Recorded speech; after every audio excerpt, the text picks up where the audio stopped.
Hello everyone, welcome back to my channel. কেমন আছো তোমরা? আই হোপ তোমরা সকলে ভালো আছো আর আমিও ভালো আছি।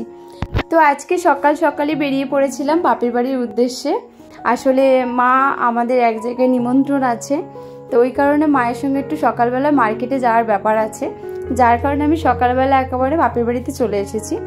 আর বেলার দিকে দেখতে পাচ্ছ মায়ের রান্নাবাড়া সেরে আমরা বেরিয়ে পড়েছি। আজকে যাব আমরা কালী পুজো বাড়িতে, তো সেই জন্য মা শাড়ি কিনতে এসেছে। আর শাড়ি টাড়ি কিনে আমরা চলে এসেছি মিষ্টি দোকানে মিষ্টি কিনতে। আমরা মিষ্টি খেলাম, ঠাকুরের পুজোর জন্য মিষ্টি নিলাম, তারপরে চলে গিয়েছিলাম পুজোর জন্য ফুল নিতে। ফুল টুল নিয়ে বাড়িতে চলে এসেছি, একেবারে চলে এসেছি সন্ধ্যাবেলা সকলে রেডি হয়ে বেরিয়ে পড়েছি। আর আজকে কিন্তু আমি সন্তু মানিক বাইকে যাব না, বাবা যেহেতু টোটো বলেছে, তো একসঙ্গে সবাই টোটোতে করেই চলে যাব। কি বাজে লাগছে, ই বাবা, আরে ভালো লাগছে। আরে দেখো এটা ধরবে, মানে বয়সে ছোট কিন্তু কাজ করবে বড়দের মতো, জানো তো।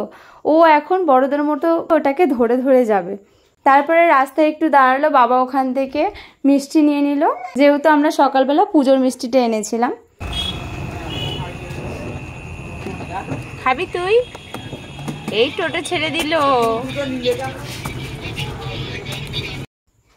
চলে এসেছি। প্রথমে এসেই এখানে ভেজ পকোড়া কফি ছিল, তো সেটাই সকলে মিলে খেয়ে নিচ্ছি।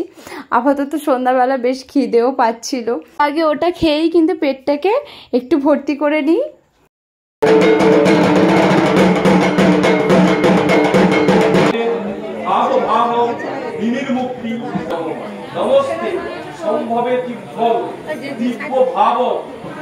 তারপরে কি সবাই মিলে গল্প গুজব করে এদিকে ঠাকুর দর্শন করে আমরা চলে গিয়েছিলাম খেতে। তারপর আমরা খাওয়া দাওয়া করে সকলে মিলে রাত্রেবেলা আবার বাড়িতে চলে এলাম। তো আজকের ভিডিওটা এখানেই শেষ করলাম। ভালো লাগলে অবশ্যই লাইক কমেন্ট শেয়ার করে দিও। দেখা হচ্ছে নেক্সট ভিডিওতে। টাটা।